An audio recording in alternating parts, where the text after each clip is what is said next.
Hello everyone, this is Ritu and welcome back to my channel. Today I'm going to start some questions और mock series for your Green Olympiad. जो आपका Green Olympiad है वो भी एक scholarship based exam है. सबसे पहले आपको ये पता होना चाहिए जो Green Olympiad आपका है उसके अंदर आपके environment से related जो questions हैं वो पूछे जाएंगे. इसके अलावा जो ग्रीन ओलंपियाड है उसको 4 लेवल्स में डिवाइड किया गया है. फर्स्ट लेवल आपकी फोर्थ और फिफ्थ क्लास के बच्चों के लिए है, second level for 6 to 8, third for 9th and 10th and fourth for 11th and 12th. तो हम करेंगे 6 to 8 के लिए जो साइंस ओलंपियाड के जो क्वेश्चन ग्रीन ओलंपियाड के जो क्वेश्चंस है वो करेंगे. तो ये अप्रॉक्सीमेटली मैंने 150 के करीब करीब आपके लिए क्वेश्चंस तैयार किए हैं जो एक एक आपके 5 to 6 पार्ट्स में कवर हो जाएंगे. तो अगर आप चैनल पे नए हैं तो प्लीज़ सब्सक्राइब कर दें. अगर आपको वीडियो अच्छी लगी तो ज़रूर लाइक करें. इसके अलावा उसको ज़्यादा से ज़्यादा भी शेयर करें. चलो स्टार्ट करते हैं. हमारा फर्स्ट क्वेश्चन है, a river delta is formed from deposition of sediments carried bye a lake ocean reservoir. आपका जो डेल्टा है वो कैसे फॉर्म होता है कि जो आपके जितने भी सेडिमेंट्स हैं वो डिपॉजिट हो जाते हैं. Name the largest delta formed by the Ganga, Brahmaputra and मेघना. जो आपकी गंगा नदी और ब्रह्मपुत्र और मेघना है इनसे आपका एक डेल्टा फॉर्म होता है, उसका नाम पूछा गया है. तो आपके ऑप्शंस गिवन हैं, सुंदरबंस, क्रुवाद्वीप, महानदी रिवर डेल्टा या नर्मदा. जो आपका डेल्टा फॉर्म होता है गंगा, ब्रह्मपुत्र और मेघना नदी की वजह से वो है आपका सुंदरबन डेल्टा. ठीक है. इसके अलावा जो क्रुवा द्वीप है, क्रुवा द्वीप क्या है आपको ये पता होना चाहिए. क्रुवा द्वीप है, इसको हम क्रुवा आइलैंड के नाम से भी जानते हैं. ये एक प्रोटेक्टेड रिवर डेल्टा है जो कि आपकी काविनी नदी पे है. काविनी नदी जो आपकी कामिनी रिवर है वो केरला में है. आपको ये पता होना चाहिए. इसके अलावा महानदी रिवर डेल्टा, जो महानदी है वो रिवर हमारी फेमस है आपके हीराकुंड डैम की वजह से, क्योंकि उसके ऊपर हमारा हीराकुंड डैम जो है वो बना हुआ है. नेक्स्ट क्वेश्चन हमारा आता है, who is the current minister for environment, forest and climate change in India. Who is our current minister. तो वो हमारा करंट मिनिस्टर कौन है, that is Shri Prakash Javadekar. Next question is, greenhouse gases that are present in atmosphere trap energy from the sun. If these gases were absent, heat would escape back into the space. Which of these is not a direct greenhouse gas? आपको पता है green house gas क्या होती हैं या green house effect के बारे में आपने पढ़ा होगा. आपकी ऑप्शंस हैं methane, nitrous oxide, sulphur hexafluoride and carbon monoxide. तो इसके अंदर से मीथेन, नाइट्रस ऑक्साइड और सल्फर हेक्सा जो आपका फ्लोराइड है, ये तीनों गैसेस आपके ग्रीन हाउस गैसेस हैं. क्या करती हैं ये आपकी जो हीट आती है या फिर जो आपकी सनलाइट आई है वो रिफ्लेक्ट होकर जब वापस जाती है उसे ट्रैप कर लेती हैं, जिससे आपका ग्लोबल वार्मिंग होता है. क्योंकि आपकी जो हीट है वो ट्रैप हो जाएगी और आपके जो अर्थ है वो उसको हीट अप करेगा. तो जो कार्बन मोनोऑक्साइड गैस है वो आपकी डायरेक्ट ग्रीन हाउस गैस नहीं मानी जाती. नेक्स्ट क्वेश्चन है, the air that we breathe contains a number of gases, oxygen being one of the most abundant, which is the other gas along with oxygen comprises 99% of the atmosphere. आपने पढ़ा होगा कि हमारे air का composition क्या है, that is 21% oxygen, your 78% nitrogen. हमारी oxygen और नाइट्रोजन दो ऐसी गैसेस हैं जो मिलके 99% हमारे एटमॉस्फेयर को कंप्राइज करती हैं. ठीक है. इसके अलावा आर्गन जो है वो 0.93% प्रेजेंट है और जो हमारी कार्बन डाइऑक्साइड है ये आपकी 0.04 प्रेजेंट है और बिल्कुल थोड़े से आपके वाटर वेपर्स प्रेजेंट हैं. नेक्स्ट क्वेश्चन है, what is the place where a river meets a lake, an ocean और द सी कॉल्ड. तो ऑप्शंस हैं रिवर बेसिन, सोर्स, माउथ और ट्रिब्यूटरी। तो सबसे पहले रिवर बेसिन। रिवर बेसिन को हम ड्रेनेज बेसिन के नाम से भी जानते हैं, या फिर it is an area of land around a river from which all water is drained. मतलब एक एरिया फॉर्म हो जाता है आपके रिवर के पास जिसके अंदर पानी नहीं होता, सारा जो पानी है वो ड्रेन हो चुका होता है। सोर्स आपको पता है, स्रोत जिसे हम बोलते हैं। माउथ, तो जो एक प्लेस जहाँ पे आपकी रिवर किसी लेक से या किसी ओशन से मिलती है उसको हम माउथ कहते हैं। ठीक है, इसका जो correct answer that is mouth. और ट्रिब्यूटरी क्या होती है? एक स्मॉल रिवर जो जाके एक बड़ी रिवर में मिल जाती है। नेक्स्ट क्वेश्चन है, in a desert when there is a water source beneath the surface the water gets accumulated below the sand because of rocks beneath which water can't percolate। तो percolate का मतलब होता है रिसना। This place becomes naturally fertile for plants. What is this place known as? So options are sterile land, oasis, arroyo and bahada। तो आपका जो sterile land है सबसे पहले वो क्या होता है? जो बंजर जमीन है, बैरन लैंड, जहाँ पे कुछ भी ग्रो नहीं करता उसे हम स्टेराइल लैंड कहते हैं। सेकंड आपका ओएसिस। ओएसिस क्या होता है? एक ऐसी प्लेस हमारे डेजर्ट में जो हरी भरी होती है क्योंकि वहाँ पे थोड़ा बहुत वाटर प्रेजेंट होता है। सो इसका जो करेक्ट आंसर है वो ओएसिस है। इसके अलावा आपके दो ऑप्शंस और रह गए, ये क्या होते हैं इनको भी देख लो।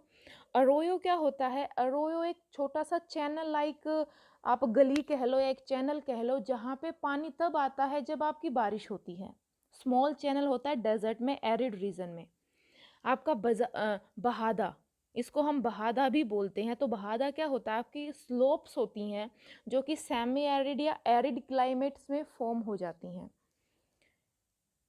नेक्स्ट क्वेश्चन है, which of the following item is a dry recyclable item. So इनमें से कौन सा आपका ड्राई है और रिसाइक्लेबल आइटम है? Glass, egg shell, yard waste या फिर फूड वेस्ट। तो ये जो तीनों हैं लास्ट के, दे आर वेट आइटम्स क्योंकि ये वेट होते हैं। सो जो इनमें से ड्राई है that is glass and that is recyclable item. Next question है, what is the process of making compost with kitchen garbage using earthworm known as? Options are organic farming, composting, vermi composting या vermi culture. सो सबसे पहले आपको पता होना चाहिए organic farming क्या होती है। तो ऑर्गेनिक फार्मिंग क्या होती है? एक तरह की फार्मिंग होती है जिसके अंदर आपके कोई भी केमिकल फर्टिलाइजर्स या फिर जो आपके एडवांस टेक्नोलॉजी से जो आपके पेस्ट्स बनाए गए हैं या फिर आपके केमिकल्स बनाए गए हैं उसको यूज़ नहीं किया जाता। इसके अंदर सारे आपके बायोलॉजिकल चीज़ें, बायोलॉजिकल फर्टिलाइजर्स, मैन्योर्स का ही यूज़ किया जाता है। तो कंपोस्टिंग क्या होता है? कंपोस्टिंग होता है आपका कंपोस्ट को के ब्रेकडाउन को हम कंपोस्टिंग कहते हैं। जो आपका ऑर्गेनिक मैटर होता है उसको जब हम ब्रेकडाउन कराते हैं यूजिंग अर्थवॉर्म्स कह लो आप या फिर आपका डिकम्पोजर्स होते हैं, that process is known as composting. Next is vermi composting. So जो वर्मी कंपोस्टिंग है वो एक ऐसा वर्ड है जो स्पेशली आपका अर्थवॉर्म्स के लिए यूज़ किया गया है। तो वर्मी कंपोस्टिंग वो डिकम्पोजिशन होती है जिसके अंदर आपके अर्थवॉर्म्स को यूज़ किया जाता है to decompose the organic matter into inorganic substances और मैटर। वर्मी कल्चर क्या होता है? तो वर्मी कल्चर मतलब, कल्चर का मतलब क्या होता है? यहाँ पे उत्पादन, मतलब कि आपके जो अर्थवॉर्म्स हैं उनको प्रोड्यूस कराना, उनकी फार्मिंग करना, that is known as vermiculture. तो इसका करेक्ट ऑप्शन आपका है vermicomposting. Next question is, different techniques are used for solid waste treatment depending on the waste properties. Name the technique for burning waste material in a controlled manner at high temperatures. So एक technique होती है, तो उस technique में हम क्या करते हैं, आपके जो मटेरियल्स हैं उनको सॉलिड वेस्ट को इस तरह से बर्न किया जाता है जिससे कम से कम आपका पोल्यूशन हो। सो आपके ऑप्शंस हैं बर्निंग, इंसिनेशन, कंपोस्टिंग या नन ऑफ द अबो। सो इसका जो करेक्ट आंसर है दैट इज इंसिनेशन। ठीक है, तो ये एक ऐसी आपकी टेक्निक होती है, बर्निंग टेक्निक होती है, जिसके अंदर आपके मटेरियल्स को बर्न किया जाता है, लेकिन एक कंट्रोल्ड मैनर में। Next question is name the world's largest hot desert which has one of the harshest environment on the planet. So इसका करेक्ट ऑप्शन है आपका Sahara desert. Next question is the combined continental landmass of Europe and Asia is called. Options are Eurasia, Russia, Malaysia, Siberia. So इसका correct answer है आपका Eurasia.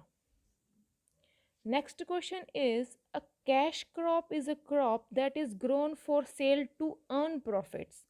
Which one of the following is a dominant cash crop in India. So इनमें से कौन सी आपकी cash crop है? Cotton, paddy, wheat, all of the above. So जो आपकी कॉटन है that is a type, that is a cash crop type, मतलब कि एक ऐसी क्रॉप है जिसको ग्रो किया जाता है ताकि हम उसको सेल करके प्रॉफिट अर्न कर सकें। इसके अलावा जो पैडी और व्हीट हैं दे आर फूड क्रॉप्स। तो ये आप डिफरेंस याद रखना, आपके जो कैश क्रॉप्स होते हैं और आपके फूड क्रॉप्स होते हैं। Next question is crop rotation helps to. Options are maintain and improve soil fertility, minimizes pests, weeds and soil related disease, control soil erosion. So जो crop rotation है वो आपके जो above given सारे step points हैं they are correct, क्योंकि जो आपका crop rotation है वो इन सभी में helpful होता है। Next question is which gas is released from paddy fields. So जो आपके पैडी फील्ड्स है वहाँ से कौन सी गैस रिलीज होती है? Carbon dioxide, sulphur, hydrogen sulphide, methane या फिर आर्गन। सो जो आपकी सबसे ज़्यादा जो गैस रिलीज होती है paddy field say that is methane.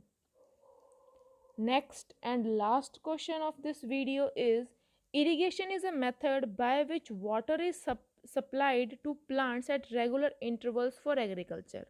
On the following, which method is most water efficient? So इनमें से कौन सा सबसे ज़्यादा अच्छा मेथड है?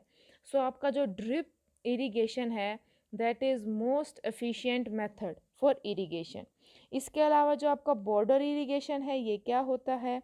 एक तरह का सरफेस इरिगेशन होता है, मतलब आपके छोटे छोटे पिट्स बना दिए जाते हैं और देखो समथिंग आपका कुछ ऐसा सा स्ट्रक्चर होता है। फ्लड इरिगेशन, फ्लड इरिगेशन क्या होता है? जब आपका बहुत सारा पानी आपके फील्ड्स के अंदर छोड़ दिया जाता है। स्प्रिंकलर इरिगेशन आपने पढ़ा होगा कि स्प्रिंकल्स को यूज़, स्प्रिंकलिंग वाटर को स्प्रिंकल किया जाता है ताकि आपका जो मिनिमाइज किया जा सके वाटर के यूज़ को। सो बॉर्डर इरिगेशन होता है, क्या किया जाता है? देखो सपोज ये आपका फील्ड है, ऐसे आपके स्ट्रिप्स बना दी जाती हैं।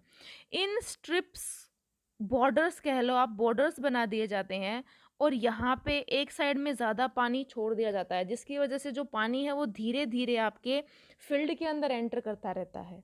सो इसको हम बॉर्डर इरिगेशन के नाम से भी जानते हैं। सो ये आपके कुछ क्वेश्चंस थे। अगर आपको अच्छे लगे तो please subscribe the channel, like and share also. Thank you for watching. Stay connected and stay tune for more videos and updates जो कि बहुत ज़्यादा जल्दी आने वाली हैं। इसके अलावा अगर कोई भी डाउट है आपको तो आप टेलीग्राम चैनल पे पूछ सकते हैं या फिर कमेंट सेक्शन में भी पूछ सकते हैं। जो आपका टेलीग्राम का लिंक है वो मैंने डिस्क्रिप्शन बॉक्स में दे दिया है और आप मेरे को इंस्टाग्राम पे भी फॉलो कर सकते हैं।